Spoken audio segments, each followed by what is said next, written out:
Algunas veces se ha dicho que el cine, como muchos otros oficios, es un trabajo de hombres, pero esto no es cierto. Nunca ha sido cierto en el cine nacional y ahora nos daremos cuenta justamente que la participación de las mujeres en la construcción de una cinematografía colombiana ha sido extraordinaria desde todo punto de vista. Este programa es Sin Alfombra Roja. Estamos descubriendo sin lentejuelas el cine colombiano. Y nuestros amigos de siempre son Augusto Bernal, gracias por estar aquí, y Diego Rojas. Una primera mención de las mujeres en el cine colombiano podría ser algo prácticamente desconocido. Don Arturo Acevedo Vallarino, el patriarca de la familia Acevedo, que todos conocemos desde los años 20 del siglo pasado hasta los 50, pudo comenzar su aventura cinematográfica gracias a que su esposa, lamentablemente no me acuerdo el nombre, pero valga la mención, heredó una finca que vendieron y con ello pudo comprar los primeros equipos del cine para que los Acevedos trabajaran durante 35 años en nuestra cinematografía. Muchas de las primeras imágenes del cine nacional se dieron gracias a una mujer. Mira, ahí está. Muy bien, tendremos dos invitadas excepcionales el día de hoy, así que no se pierdan nuestro programa. Estamos en Sin Alfombra Roja y antes de continuar, nos vamos a nuestra agenda cinematográfica.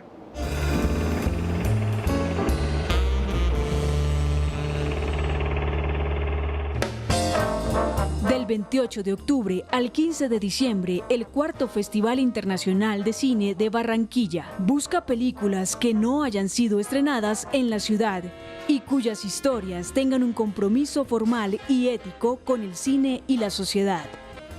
Para el 2016, premiará a las mejores películas en 4 categorías: animación, Caribe, medioambiental y pueblos de lucha, y Latinoamérica. Los filmes deberán tener una duración mínima de 60 minutos. Cada uno de los ganadores recibirá la estatuilla Langosta Azul y 2 millones de pesos. Mayor información en www.feedback.com. Este es Sin Alfombra Roja, un programa de Canal Capital para conocer el cine colombiano sin lentejuelas. Nuestras invitadas de hoy, con quienes compartiremos preguntas acerca de cuál ha sido el rol de la mujer en el cine colombiano, son Patricia Restrepo. Patricia, gracias por acompañarnos. Patricia tiene una larga trayectoria en el cine nacional, no solamente dirigiendo cine, también es investigadora, tiene un libro estupendo sobre los mediometrajes de la época de Focine, ha sido guionista, crítica. Bueno, muchas gracias por estar aquí. Gracias a ti, a todos ustedes. Un gusto. Margarita Herrera. Margarita, pues gracias por acompañarnos. Margarita es otra generación, es una persona que se ocupa de la circulación del cine de mujeres por Colombia, pero que también eventualmente ha producido películas hechas por mujeres. Es, digamos, una representante de mucho del cine alternativo que se está haciendo en Colombia y que circula de las maneras más inusuales. Pues muchas gracias, creo que vamos a tener una conversación muy interesante acerca de todas esas historias cruzadas. Y como siempre, con Diego, nuestro amigo, el historiador del cine nacional, nos hemos estado preguntando acerca de cuáles son los antecedentes de la presencia de las mujeres en el cine colombiano y nos encontramos con uno de verdad importante que tiene que ver con Antonia Santos. Sí, Antonia Santos, la mártir de la independencia, fue representada por una mujer muy importante que casi no se menciona en nuestro cine en los años 40, Lili Álvarez. Lili Álvarez era una actriz de teatro, empresaria de una compañía teatral junto con su marido, chilena. Ella vino de Chile a Colombia en estos años 40, en este segundo renacer de la quimera de la industria del cine colombiano, y se vinculó con la empresa Ducrane, con Duperli y los hermanos Crane o Crane. Y ella produjo, después de que se independizó de los Ducrane, varias películas que obviamente, como diva que era del teatro, producía y protagonizaba. Antonia Santos particularmente es una película que quedó en nuestros vestigios de la memoria, puesto que quedan muy pocos fragmentos en patrimonio fílmico, pero sí es un antecedente importante de una mujer actriz y empresaria, bien sea extranjera. Y luego tenemos un brinco de la participación de las mujeres en el cine colombiano, de los 40 casi hasta los, ¿qué? ¿60 dirías tú? Sí, o sea, en los 60 hay 2 nombres fundamentales de nuestra historia: Gabriela Samper, documentalista, también mujer de teatro, y Marta Rodríguez, que ya hacia finales de la década, después de su regreso de sus estudios en Francia, empieza a trabajar en su rol de documentalista hasta hoy, por fortuna. Pues eso es, y bueno, hay que decir además, y lo veremos en este programa, que la historia del cine no se construye solamente haciendo películas, y que las mujeres han sido fundamentales desde muy distintos ángulos de la historia del cine nacional. Patricia Restrepo ha hecho parte de muchos distintos movimientos de la historia del cine. ¿Cómo llegas al cine colombiano, Patricia? Bueno, mira, pues llego al cine muy temprano. En principio fascinada por el cine. La verdad es que yo tenía el bichito adentro desde muy niña y eso tenía que ver con mi papá porque me llevaba en una época en que vivimos en Venezuela al canal A Venevisión y yo veía cosas que me fascinaban. Pero ya muy enamorada del cine me contacto con el grupo de Cali.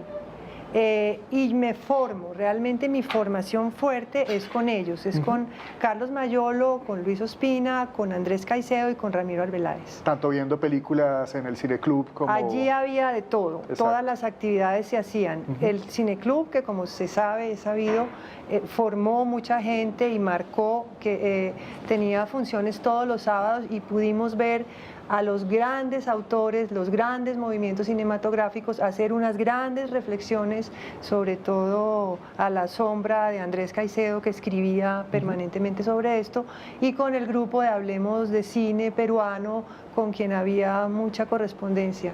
Pero también había producción, a mí me tocó, digamos, de Carlos Mayolo toda la época de los cortometrajes, hasta Agarrando Pueblo, y muchas discusiones y también la revista. Entonces había las 4 personas que acabo de nombrar y yo, el consejo de redacción, y allí también había todos unos procesos de estudio, de lectura, es que eso es fantástico, de escrituras. Además, y además creo que hay que repetírselo también a la gente que está estudiando cine. Uno no puede hacer cine sin pensar el cine, sin ver el cine, sin escribir sobre cine. De acuerdo. Sí, lo otro es un repentismo. Patricia, ¿y cómo llegas a Cinemujer? ¿Qué es Cinemujer? Cinemujer se funda terminando los 70s, yo creo. Allí confluimos un grupo de mujeres que veníamos ya interesadas. Como yo venía pues del grupo de Cali, y Sarah Bright llegaba de Londres y traía muy claro cómo empatar el cine con la mujer.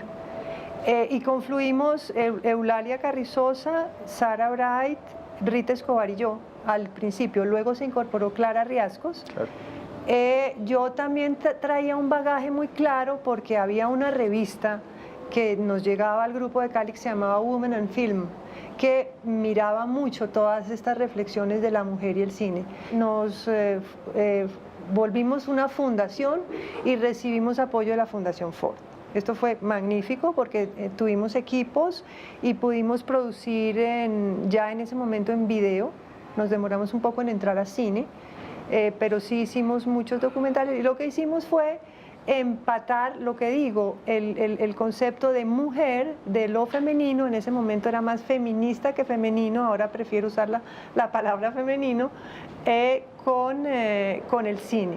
Sí, como expresarnos a través de la imagen. Sí, había, digamos, trabajos evidentemente muy políticos, muy combativos, como Tu mamá que hace, pero otros también maravillosamente poéticos, como La mirada de Miriam. Era una combinación realmente excepcional. En ese sentido yo tengo una anécdota, y es que muy empezando había esas 2 líneas, digamos, entre nosotras, y yo estaba muy interesada en hacer un cortometraje que hice que se llamó Por la mañana, que era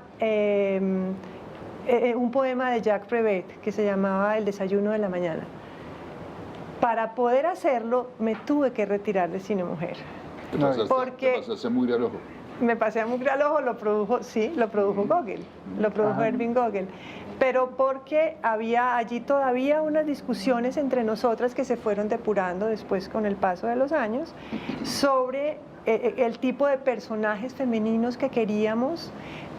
Para mí la sensibilidad, la emocionalidad, los sentimientos eran importantes y mi personaje lloraba en la pantalla y eso no se podía en Cinemujer porque estábamos, yo también un poco, pero sobre todo ellas buscando cómo modificar ese esquema femenino de la mujer débil, del Actors Studio y de todas estas cosas que venían de bagaje del cine. Entonces tuve que hacer una pausa, hacer un alto, hacer la película y volver a Cine Mujer. Pues después de escuchar este relato sobre el cine nacional que nos hace Patricia Restrepo, vamos a seguir descubriendo nuestra cinematografía a través de la siguiente crónica. Qué linda mi niña, desde que naciste. Quiero que nos casemos. Qué alegría mi niña. Suave el aliento surge a raíz de una imagen en particular que me impactó muchísimo. Era un par de adolescentes, jovencitos muy enamorados que estaban dentro de un bus alimentador, y me relacioné con esa imagen, y a partir de ahí pues vi en los ojos de ella tanto amor que yo dije, yo quiero hacer algo con eso. Me siguió dando vueltas en la cabeza y empecé a crear inconscientemente un universo para esas niñas. Fue un día sin par, llenaste mi vida. Es una película muy bogotana. Me interesaba hablar de esa Bogotá que no se conoce audiovisualmente tanto. Y encontré un lugar muy particular, muy rico en historia. Tiene una historia bellísima, el noroccidente de Bogotá. La película se filmó en los barrios de Bochica, Bachué, Quirigua. Hoy necesito decirte una cosa muy importante, pero es otra cosa, es otro estadio, no es lo mismo. Un momento, sí. Yo cuando empecé a concebir la historia y los personajes empecé a buscarle caras. Y pues acudí a Vicky Hernández. Trabajé con ella y cuando conoció el guión terminado, le gustó, se entusiasmó muchísimo.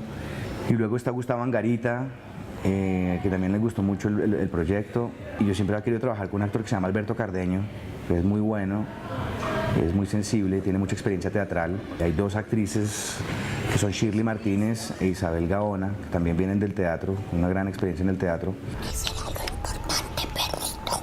Me voy a morir. Luego los personajes de los jóvenes, busqué actores jóvenes que pudieran interpretar esos personajes, pero vi que no iba a tener ese ingrediente de realidad que tiene la película. Entonces busqué jóvenes que pertenecieran a ese contexto y empezamos una búsqueda por varios colegios del noroccidente de Bogotá y vimos aproximadamente 800 personas. Y un día apareció una muchachita que se llama Camila Ariza y le dije, oye, ¿tú por qué no estás aquí para que te veamos? Ah, no, yo estoy en otra cosa. Y le mandé llamar y llegó y hice una preselección más o menos de 30 chicos y chicas con los que trabajé más o menos 4 meses. Hay una brecha generacional, entonces yo ya quería como acercarme a cómo es este mundo de los jóvenes, cómo hablan, cómo piensan, cómo deciden, qué esperan de la vida. Tu madre lloraba de felicidad. Y el reto de la película es lograr que unos actores con una experiencia impresionante de décadas en el teatro, en el cine y la televisión pudieran actuar con estos muchachos nobles. Que cumples 15 años, mi niña Laurita. Tomo la familia como el eje de la existencia de uno, y la familia a veces es muy difícil y muy dura y uno sufre por la familia o ellos sufren por uno, pero siempre están ahí, a pesar de muchas cosas, a pesar de los problemas. Cuando se tiene un día duro, uno espera que se acabe rápido el día para que mañana sea mejor, y al día siguiente hay que tener mucho aliento, mucha fuerza, ¿no? Esta vez estos personajes pues ya no tienen tanto aliento porque la vida es dura, entonces es un suave el aliento. Tus ojos divinos, tu dulce ternura, y vuelvo a empezar.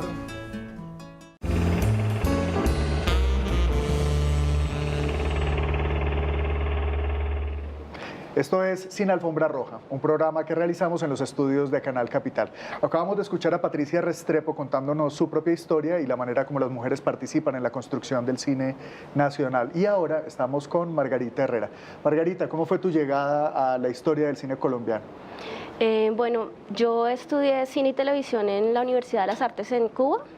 Y cuando regreso a Colombia, un poco como a descubrir la cinematografía, porque casi que la descubrí fuera del país porque me fui muy joven, empiezo a darme cuenta pues que tengo que circular como los trabajos que he hecho durante la universidad, y en una convocatoria del distrito, en ese momento estaba Lucho Garzón de alcalde y estaba la Secretaría de la Mujer proponiendo una muestra de cine dirigidos por mujeres, y particularmente estaban buscando películas dirigidas por mujeres y con personajes femeninos, o sea, era como muy cerrada la convocatoria, y allí en ese momento nos encontramos diferentes jóvenes realizadoras y empezamos a ver nosotras mismas los trabajos que todas habíamos producido, y nos damos cuenta que hay bastantes producciones que necesitan un espacio más allá que este que se había creado en Bogotá para circular sus películas. En ese momento en Colombia también estaba sucediendo algo importante, y es que empiezan a aparecer muchos festivales de cine. Ya había unos más consolidados, Cartagena, Santa Fe de Antioquia, pero empiezan a aparecer otros espacios como el Festival de Cine de Villa de Leyva, se fortalece El Espejo aquí en Bogotá, bueno, como en fin, hay como muchos espacios en los que empiezan a llamar y a buscar esta revisión del cine realizado por mujeres, que además no es solo el nacimiento de festivales, sino que se activa nuevamente la cinematografía con todo el tema de la ley de cine, y que empiezan a fortalecerse también las escuelas de cine. Entonces empieza a haber muchísima producción dirigida por mujeres, y nos damos cuenta en la convocatoria que empezamos a realizar anualmente, invitando a mujeres colombianas principalmente a que circulen sus películas en los espacios que empiezan a abrirse como muy orgánicamente por el país. Y eso es lo que tú haces a través de tu organización que se llama Mujeres Audiovisual. Sí, la Fundación Mujeres Audiovisual nace en este festival que se hace en Bogotá, Luces Cámara Mujeres en Acción, en el año 2007. Y empezamos a circular películas y crece la muestra Cine en Femenino, que es como se consolida, digamos, el principal proyecto de Mujeres Audiovisual, un espacio de circulación de películas con la revisión de lo femenino, que ahí es donde empieza un poco como a diversificarse el tema de lo femenino, ¿no? Es verdad. Pues de hecho ustedes han trabajado con nosotros en la Cinemateca, hace un par de años fueron curadoras, co-curadoras también del ciclo Rosa, que fundamentalmente es LGBTI, pero también tiene que ver, por supuesto, con temas de género, y han hecho con nosotros en Cinemateca Rodante talleres justamente para formar nuevos realizadores. O sea que, digamos, su espectro de acciones es mucho más amplio.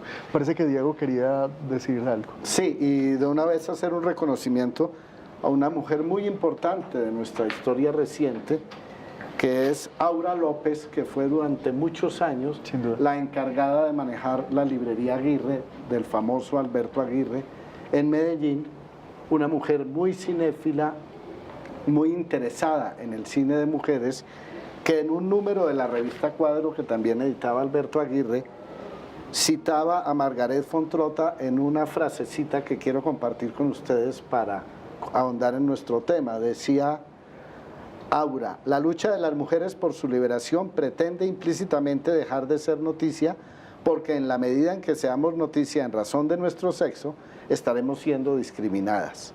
Nuestra lucha apunta, por ejemplo, entre otras cosas, a que un día las películas que hacen las mujeres no tengan que ser anunciadas como películas hechas por mujeres. Del mismo modo que a nadie se le ocurriría ahora anunciar un ciclo de películas hechas por hombres. Bueno, mira,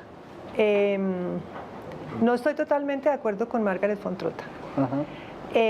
Sí me parece importante lo que dice, pero yo sí creo que las mujeres tenemos que pasar, y estamos pasando, por una búsqueda expresiva propia. Y sí creo que las mujeres tenemos maneras de sentir y de expresar diferentes. En ese sentido, lo que creo que la mejor manera de encontrarnos con los hombres es respetando nuestras diferencias. Entonces yo sí creo que podemos explorar y ser más personales y explorar nuestras propias sensibilidades.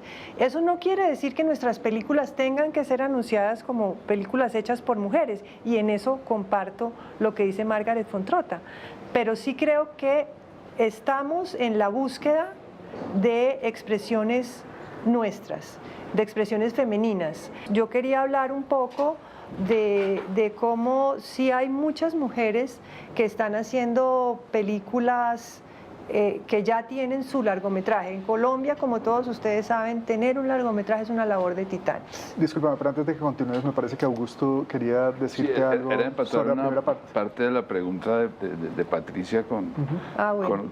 con el grupo, que creo que con esa corriente audiovisual. Me preocupa y recojo lo de Patricia, como decía, a nosotros nos enseñaron, porque soy del formato viejo, como dice Patricia, de Moviola, de que el cine se hacía con script mujer y editora mujer. Y fotógrafa o directora era imposible. ¿Cómo lograron ustedes desde su grupo como romper esa línea? Pues yo creo que es algo que todavía se sigue rompiendo, porque aún hay, por ejemplo, todavía encontramos menos mujeres fotógrafas, menos mujeres sonidistas, o sea, todavía, inclusive hay muchas mujeres directoras, hay directoras, pero si ya vamos a revisar un poco, hay más documentalistas que directoras de cine largometraje, ¿sí? O sea, hay muchas menos en la historia del cine colombiano, entonces todavía... ¿A quién le atribuirías tú esa...? Yo creo que es un tema de roles, de asumir roles, o sea, todavía socialmente estamos construidos a partir de roles de poder, o sea, todavía los hombres se siguen empoderando en este país en roles de poder, casi no tenemos mujeres dirigentes, o sea, eso es, digamos, que un arrastre cultural sobre el que estamos trabajando. Sin embargo, no es real que las mujeres en este momento no puedan coger una cámara, porque la tecnología nos ha facilitado todo, y también en la manera en que ahora estamos construidos socialmente, pues digamos que ya no hay tanta discriminación. Hay cosas que superan, digamos, o sea, lo cultural, como el tema de violencia contra la mujer, que son cosas que se siguen arrastrando a todos los sectores, o sea, al cultural, al político, al económico, y eso en el cine se ve, o sea, todavía a nosotras como mujeres nos falta ganar espacios, que yo creo que en eso vamos muy bien, porque en este momento, sobre la revisión que anualmente hacemos en cine femenino, pues llegan muchos cortos de buena calidad de mujeres que yo estoy segura en pocos años van a estrenar su primer largometraje de ficción. Sin embargo, ahí hay muchas mujeres documentalistas que están haciendo una gran carrera y lo han hecho desde hace muchos años. Es verdad, Margarita, hacen falta muchos espacios, aunque algunos ya se han conquistado, algunos de los que Patricia nos quería hablar, pero uno de nuestros objetivos también es mostrar toda la diversidad del cine nacional, así que primero vamos a ver la siguiente nota.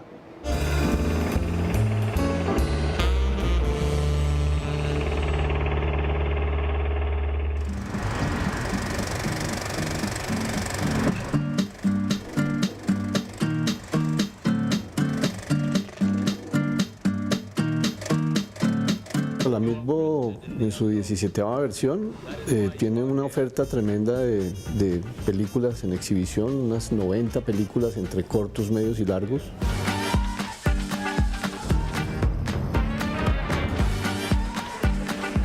Y entre ellas destaco pues La mujer del piso sexto, que es una película ganadora del Oscar en el 2014.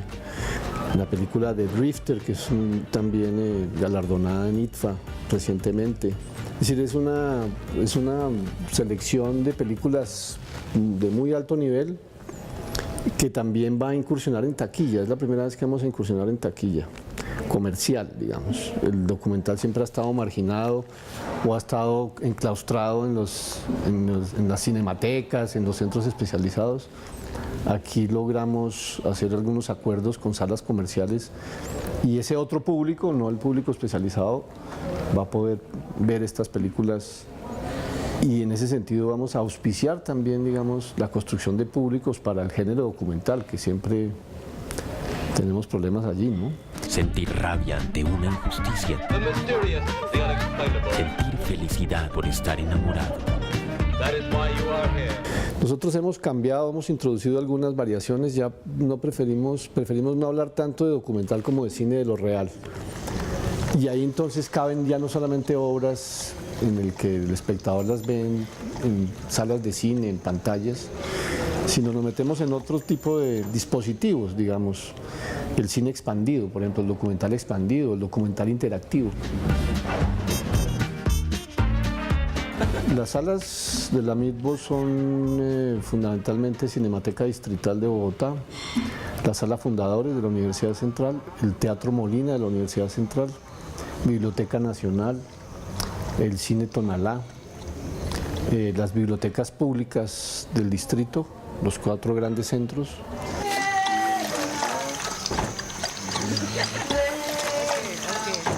J'ai l'impression que je fais du bien aux gens et ça me fait du bien, ça. Y vamos a estar también en salas por fuera de Bogotá. La muestra siempre ha itinerado en los departamentos por acuerdos de cooperación. Este año vamos a estar por lo menos en 5 ciudades: Cali, Santa Marta, Bucaramanga, Tunja, tal vez Barranquilla.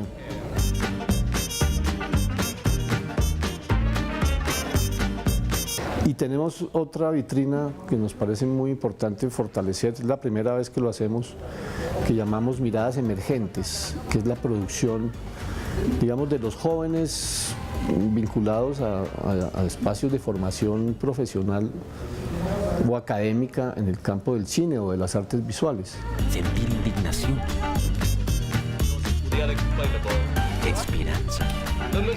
Hicimos una convocatoria pública para ponencias nacionales y tenemos también un conjunto de invitados nacionales, no solamente bogotanos, viene gente de Cali, viene gente de Medellín, gente que está pensando el documental, y entonces ahí van a tener la oportunidad de hacer grandes reflexiones.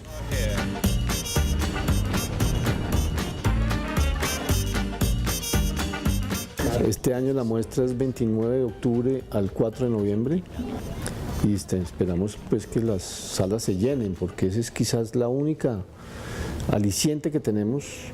No solamente es hacer esto para los mundos, para el mundo de los documentalistas, sino para el público en general. Es decir, queremos que los espectadores encuentren en esta muestra pues una manera de pensar el país, el mundo, el país que tenemos, el país que queremos. Y quisiéramos que esas salas estuvieran atiborradas, ¿no? Muestra Internacional Documental de Bogotá 17 MITBO. Seguimos en Canal Capital, en los estudios de Canal Capital en Sin Alfombra Roja, descubriendo cuáles han sido las diversas participaciones de las mujeres en la construcción de nuestro cine. Patricia, ha habido muchas mujeres que han conquistado espacios en el cine nacional. ¿Nos podrías hablar un poco de eso? Sí, claro que sí. Yo quiero recalcar que esta idea preconcebida de que las mujeres en el cine tendrían que tener roles como script, como roles subordinados, responde solamente a un concepto cultural. Es decir, lo que es claro es que hay muchas mujeres que están dirigiendo y que después de la ley, bastantes de nosotras tienen su película ya en cartelera. Digamos, puedo hablar de Mónica Borda, digamos que la más destacada de ellas es Livia Estela Gómez, que es una realizadora de la Universidad Nacional que tiene ya su segundo largometraje en cartelera y que ya está encontrando una voz propia. Hay en cartelera películas de ficción y películas documentales, es decir, no hay que entender que si las mujeres hacen documental están haciendo un género menor, nada que ver. Okay. El documental es tan importante como la ficción. Hay 3 de ellas ya en cartelera: Patricia Ayala, Daniela Abad y Priscila Padilla. Me ayudan, Padilla. Hay una generación de mujeres más jóvenes, digamos, refiriéndome a mi generación, que están explorando sus narrativas. Señoritas es una película de Lina Rodríguez que tiene cosas muy personales. Acaba de salir, está en este momento en cartelera Laura Mora con Antes del Fuego, que es una película claramente por encargo, pero Laura Mora es una persona que yo creo que va a destacarse en el mundo del cine. Yo conozco su guión, que está en proceso de elaboración, y creo que promete. Digamos que hay promesas de las mujeres que están en los 30, digamos, que están accediendo a la pantalla gracias a la ley, gracias a los procesos del FDC, y que pues todavía no tienen cada una sino un largo, pero que están encontrando sus voces y que están dirigiendo. Y además en el caso de Laura Mora sucede algo extraordinario, es que ella acaba de venir, digamos, del audiovisual industrial, dirigió una serie de televisión exitosísima con, además, todas las dificultades de pequeños poderes que a veces suele haber cuando estás en escena, ¿no? En el plató. Sí, justamente, si hablamos de roles, y Julián lo decía al comienzo del programa, este mundo del audiovisual y del cine, no solamente los que hacen películas, en este caso las que hacen películas, sino que entran un sinnúmero de oficios y roles, valga la redundancia. Y yo no quiero dejar de hacer un reconocimiento y una referencia a lo que podríamos llamar las gestoras del cine nacional de tiempo atrás. Si hablamos de entidades muy importantes como la Cinemateca Distrital, hay que mencionar a Isadora de Norden, la fundadora, claro, gestora y fundadora de la Cinemateca. Si hablamos de Focine con todo y sus tropiezos, hay que volver a mencionar a Isadora. Si hablamos de la Fundación Patrimonio Fílmico, tan importante y tan cercana a nuestros afectos, hay que hablar de Claudia Triana. Si hablamos de Proimágenes y de Ley del Cine, hay que hablar de Claudia Triana. Si hablamos de la Dirección de Cinematografía del Ministerio de Cultura, ahorita Patricia decía FDC y una serie de siglas que cambió la historia del cine nacional. Han cambiado la historia del cine nacional, pues hay que hablar de personas como Silvia Maya, como Camila Lobo Guerrero, que además fue pionera en su momento, era un nombre solitario en las mujeres haciendo largometrajes de ficción, y así una serie de personas que curiosamente son mujeres, y es que valga la verdad, este universo no sería el que es hoy sin su concurso y su participación. Perdón por las omisiones, pero... No, y por ejemplo, detrás de estas grandes películas ahora que se están moviendo en cartelera y que fueron como tan importantes en este semestre, está Cristina Gallego y Diana Bustamante como productoras que han ahí emprendido una carrera también importante y que han hecho que el cine nacional pues circule en otros espacios que hace pues muchos años no sucedía. Entonces creo que también, o sea, están sucediendo cosas importantes y pues no solamente el tema de roles, sino también que lo femenino, como también lo decía Patricia, está en muchas aristas. O sea, es decir, nosotros por ejemplo hacemos la revisión también de cómo están contando los hombres lo femenino y cómo también se está explorando el género desde lo LGBTI y cómo eso femenino también adquiere otras dimensiones, ¿no? O sea, lo femenino puede estar inclusive en lo masculino, ¿no? Entonces eso es como un poco a lo que se le apunta y pues la exploración ahí es inmensa y se vuelve mucho más interesante también. Sin duda. Y en el caso, Margarita, de los trabajos, digamos, más alternativos, lo que nos contaba Patricia, son películas que afortunadamente se han podido ver en carteleras comerciales, aunque algunas lamentablemente pues duraron 4 días, que pesar con nuestras carteleras comerciales. Pero bueno, en tu caso, que son trabajos, digamos, más de corte alternativo, ¿dónde los pueden encontrar los espectadores? Pues mira, realmente los espacios de circulación ahora son bastante amplios. Yo siento que todos los festivales en este momento están haciendo una labor de formación de públicos a la que hay que hacerle seguimiento en programación y en propuestas, porque creo que ahí es donde está la circulación del cortometraje, del documental, que realmente pues en salas de cine le cuesta muchísimo más trabajo. El documental tiene espacio ya, pero no es, digamos, lo que mayormente se está ofertando en salas de cine. Y el cortometraje, aunque tiene espacios en salas de cine, no todo lo que se produce en Colombia está circulando en las salas de cine. Entonces, por ejemplo, en el caso de cine en femenino, nosotros lo que creemos y lo que más nos ha funcionado en el trabajo de formación de públicos es buscar públicos cautivos que ya están como con la necesidad y casi que te buscan a ti para que les lleves las películas. Entonces sucede que nuestras películas, salas de cine en femenino, están circulando, por ejemplo, en casas de igualdad de oportunidades, en centros de desarrollo comunitario que están pues anclados a todo el proceso de IDARTES. Ahora están los clanes en Bogotá, que son otros espacios donde hay procesos de formación y procesos también de circulación. Entonces allí es donde uno va empezando a encontrar, y pues organizaciones de mujeres también hay muchísimas interesadas, y también, por ejemplo, hemos tenido muestras en la cárcel La Modelo, donde es súper interesante. Hicimos la presentación de la película de María Gamboa, y todos estos hombres que están de alguna manera encerrados, viendo de frente una realidad de la que vienen y viéndola desde un punto también positivo que no suele ser contado. Fue pues un experimento que resultó muy interesante. Sí. María estuvo con nosotros en la proyección, y hubo un cineforo que realmente abre otros espacios de diálogo que tiene el cine, que son necesarios, porque si no hay públicos, pues las películas casi que mueren, ¿no? Sí, totalmente de acuerdo. Hay que decir que la película de María Gamboa se llama Mateo. Mateo, exacto. Total. Bueno, y que además el cine hecho por mujeres no es un cine para hombres, solo para mujeres, por decirlo de alguna manera, como tampoco pasa con el cine queer o con el cine afro. Inclusive en la teoría fílmica feminista se habla que una película feminista puede ser perfectamente hecha por un director. Así que la película de Johnny Hendrix es una película que tiende muchísimo a ser feminista. Sí, de acuerdo, es un cine hecho para todos. Vamos a unos mensajes y ya regresamos a esta conversación aquí en la salita de la casa.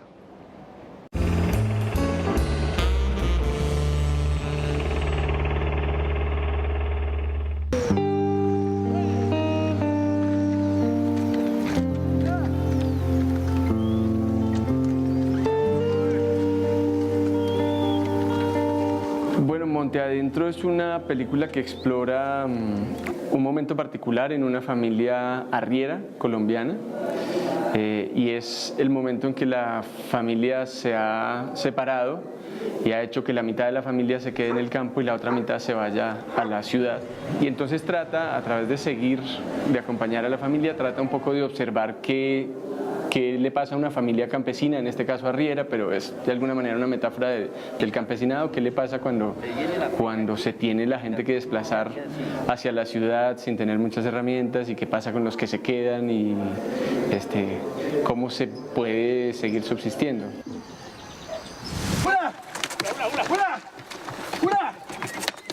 Empecé a buscar historias sobre arriería, empecé a buscar arrieros y no encontré, fui por muchos departamentos y no encontré arrieros que fueran solamente arrieros, y en algún momento, ya muy a punto de dejar el proyecto, me encontré a esta familia que llaman Los Gitanos en el municipio de Salamina y dije, wow, acá, ok, sí hay arrieros entonces, o por lo menos estos siguen siendo. Y cuando los empiezo a conocer me cuentan que fueron arrieros 4 generaciones, me presentan a su madre, me llevan a su casa,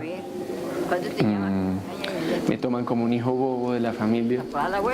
Con el tiempo pues la madre como que me adopta, digamos, y es como la manera de entrar en la casa gracias a su beneplácito.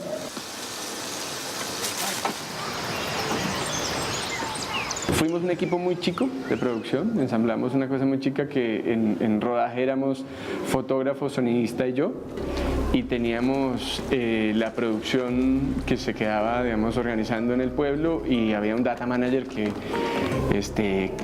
nos ayudaba pues básicamente bajando todo el material la noche y dejarnos los equipos listos para arrancar el día siguiente otra vez a las 3:30 de la mañana. Ellos se agarraban de la cola de las mulas a veces cuando era muy empinada la subida, ¿no? El animal sube y ellos se agarraban de la cola de las mulas, pero pues nosotros no teníamos cómo agarrarnos de la cola de la mula, obviamente, ¿no? Pero tratamos siempre de no obstaculizar como su fluir natural en sus actividades.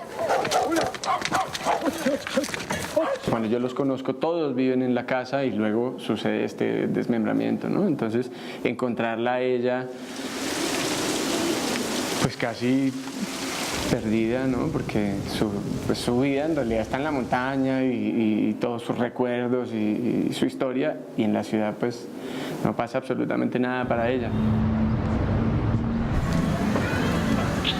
Y lo que yo quisiera, digamos, de alguna manera, más que transmitir, plantear, es una pregunta, y es: ¿qué está pasando con el campo en Colombia, ¿no? Un país que es agricultor, donde su primer sector de la economía es la agricultura, ¿cómo puede permitirse no apoyar y no generar políticas que permiten que los habitantes del campo tengan las mismas oportunidades que los habitantes de las ciudades? ¿De dónde venimos? Los arrieros están todo el tiempo en el camino, ¿no? Yo creo que hay una pregunta muy importante para hacernos en este momento en Colombia. Se está haciendo en Latinoamérica en general, creo que es un momento muy interesante, que es para construir nuestra identidad. Tenemos que preguntarnos de dónde venimos, ese camino recorrido, ¿no? ¿Cómo ha sido? ¿Cómo es que lo hemos recorrido el camino? Para entender el presente y de aquí entonces decir, bueno, ¿cómo quiero seguir caminando de ahora en adelante, ¿no?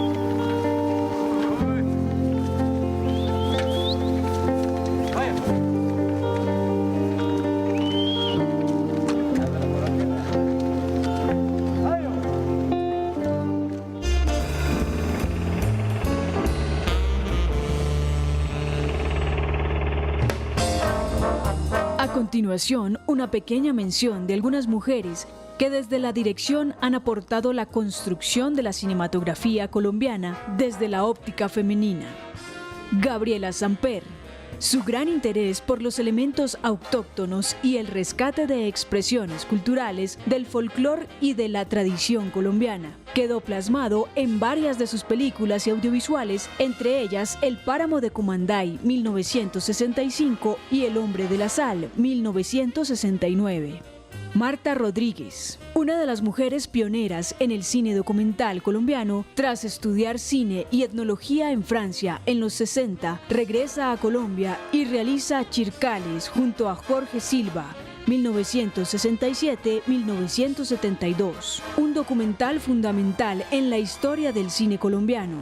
Sigue activa en su trabajo documental. Camila Lobo Guerrero es la primera mujer que incursionó en la dirección de largometraje de ficción. En 1983 dirigió su ópera prima, Con su música a otra parte. En 1990 dirigió la película María Cano, mujer que reivindicó las luchas sociales. Su último largometraje hasta ahora es Nochebuena, 2005. Eulalia Carrizosa, sonidista, asistente de dirección, guionista y realizadora. En 1978 fundó junto con Sarah Bright, también realizadora, la empresa Cine Mujer, empresa dedicada a la producción de películas y videos con un tratamiento alternativo de la figura de la mujer en lo audiovisual. María Paulina Ponce, pionera de la animación, con una trayectoria de más de 30 años. Ha creado su propia técnica de personajes dibujados y recortados a mano. Hace el guión, los dibujos, la animación y la producción de sus películas, caracterizadas por la simpleza de las historias, el color y el buen humor. Algunas de ellas, Filemón y la Gorda, 1982, El Susto, 1987 y Zipacón, 2014. Estamos en Sin Alfombra Roja, un programa de Canal Capital con el cual, sin lentejuelas, descubrimos el cine nacional. En nuestro programa de hoy nos hemos estado preguntando por el papel de las mujeres en el cine colombiano y hemos descubierto además que la historia del cine colombiano no solamente se hace dirigiendo en las cámaras, sino también construyendo instituciones, actuando, produciendo, circulando audiovisuales. Realmente el rol ha sido fundamental y va mucho más allá de los prejuicios. Ya estamos entrando aquí en nuestro bloque agropecuario, digamos, de sembrar conclusiones o dudas. Patricia Restrepo, ¿qué opinas de nuestro programa y de nuestro tema? Me encanta haber estado en el programa. Me parece muy importante que hablemos de las mujeres en el cine. Más que conclusiones, quisiera como dejar siembras, como ciertas inquietudes. Yo les cuento que yo he sido profesora de guión en la maestría de guión de la Universidad Nacional durante los últimos 8 años. Y desde luego he tenido muchas alumnas. Lo que veo allí también es un poco lo que decía antes. Allí se está gestando una narrativa femenina. He tenido alumnas que van a ser, como decías tú hace un rato, buenas directoras y que tienen cosas que contar. Entonces, es un poco dejar la esperanza abierta de que lo que viene va a ser mejor. Es decir, ya vimos que hay mujeres, perdón por las omisiones, seguramente no nombré a muchas de las que ya pasaron por cartelera, pero vienen cosas, se están gestando cosas muy buenas, muy importantes. Y desde luego en la maestría no solamente se están gestando sensibilidades femeninas, hay cosas importantes que se están haciendo allí. Y también quería hablar de lo que yo llamo las delfinas. Y es que vienen unas mujercitas muy interesantes que ya se están formando, que están más chiquitas que las generaciones de las que tú nos has hablado, que son la hija de Víctor Gaviria. Son las toninas. La hija de Ervin Gogen. Uy. Y mi hija. Me acuerdo de esas tres. Están muy bien formadas, muy estructuradas y ya están haciendo sus primeros pinitos. Daniela Abad casi es de esa generación, y Daniela Abad, que es la a quien ya había nombrado, pero es prácticamente sí, es de la misma. Y bueno, sí. no es Delfina, pero es una pequeña cineasta que promete grandes cosas. Por eso es que Luis Ospina decía que lo que mejor enseña es el mal ejemplo. De acuerdo. Sí es. Bueno, Margarita, ¿y tú qué ideas de conclusión tienes para nosotros? Pues yo me uno como a Patricia, o sea, lo que va a suceder finalmente es lo que está sucediendo en el cine nacional. En algún momento en Colombia estuvo aquí Marta Bianchi, que fue cofundadora de La Mujer y el Cine en Argentina, y ella nos contaba que cuando María Luisa Bember y ella fundaron esta organización que tenía, pues, digamos, unas intenciones bien feministas y concretas de hacer que las mujeres empezaran a dirigir con muchísima más fortaleza. Esto ahorita en el cine argentino casi que no era un problema. Cuando ella nos visitó hace como 3 años, nos contaba es que ya ni siquiera es necesario que digamos cine dirigido por mujeres, porque hay tantas en este momento que ya no importa. Pero sí hemos caminado muchos años desde que María Luisa Bember hizo su primera película, que tuvo miles de dificultades, desde que empezaron a caminar en este trayecto de hacer más visible su trabajo, porque también hay muchísimo desconocimiento, o sea, hay muchas mujeres cineastas en este momento, pero también hay desconocimiento, o sea, cuando uno pregunta, bueno, ¿y qué cineastas conoces? Es que todo el mundo se bloquea, porque conocen más, porque hay más divulgación, y es un tema que finalmente no es consciente, pero es real, está ahí. Y creo que un poco el fin es eso, que llegue un momento en el que no tengamos ni siquiera decir, mira, son estas las mujeres directoras, y tengamos que decir, ay, mira, necesitamos más fotógrafas, necesitamos más películas dirigidas por mujeres, necesitamos conocer más estas películas, sino que ya sea algo como orgánico, como lo que tiene que pasar en la sociedad, en que vayamos caminando las mujeres por la calle y dejemos de sentir miedo, ¿sí? Y que las películas empiecen a hablar más de esto, ¿no? O sea, como, mira, o sea, son esas historias en las que todos somos protagonistas, ¿no? Entonces es un poco como lo que debe apuntar también el cine nacional. Muy bien, es verdad. Y Augusto, ¿tú qué opinas? Que la conclusión creo que se está tomando el cine colombiano a pecho. Muy bien. Y Diego. Quedé estupefacto con la conclusión de Augusto, pero... Suele suceder, ¿cierto? No, simplemente desbogotanizando un poco las cosas, yo diría que hay también un movimiento de ebullición muy fuerte en distintas regiones, en la costa atlántica, en Medellín, ya nombramos a Daniel Abad, en Cali, no podemos omitir, y con esto quiero cerrar lo mío, el grupo Contravía, de producciones donde está Yerili Polanco, donde está Marcela... Que se acaban de ganar un premio en Locarno, además. En Locarno, Marcela Montoya, en fin, son sin número, María Mónica Mondragón. Mónica Mondragón, sí. Hay maravillosas de mujeres que están cultivando, jalonando y funcionando muy bien. Hay una película de la cual no hemos hablado, para la cual no tengo palabras. Se llama Sin Palabras. No la he visto, pero tú puedes ayudarme. De esta niña Osorio. Sobre Sin Palabras podríamos decir que es una iniciativa de una organización formada por 3 personas que lamentablemente ya se disolvió, pero donde, digamos, el rol de la mujer ahí era fundamental. Es una historia de amor con una chica china que, por supuesto, una historia de amor de un tipo que habla castellano y una mujer. O sea, era sin palabras. China, era sin palabras. Era sin palabras. Precisamente. Y yo una creo película que también valía la pena nombrar. Y sin duda creo que uno de los grandes valores, tanto en la literatura como en el cine, es la exploración de otras formas de expresión y de comunicación. Y a eso se refería también, digamos, Virginia Woolf cuando hablaba de encontrar una habitación propia, un lugar propio desde el cual las mujeres puedan encontrar su palabra o sus formas de silencio que nos hablan de quiénes somos. O sea, sería encontrar una sala propia. También, una locación propia. Una cámara propia. Una propia locación. A eso es a lo que me he referido, que sí creo en esa expresión puramente femenina. Sin duda. Y más que femenina muchas veces es muy personal. Y ya con esto terminamos. Bueno, este ha sido Sin Alfombra Roja, hoy dedicado a la participación de las mujeres en el cine colombiano. Muchas gracias a Margarita, muchas gracias a Patricia por acompañarnos. La buena noticia, pues una lástima que tantos temas se nos quedan en el tintero, la historia del cine nacional es de verdad compleja y apasionante. La buena noticia es que seguiremos haciendo programas como este y los pueden encontrar siempre los jueves a las 8 de la noche en Canal Capital. Esta es Sin Alfombra Roja.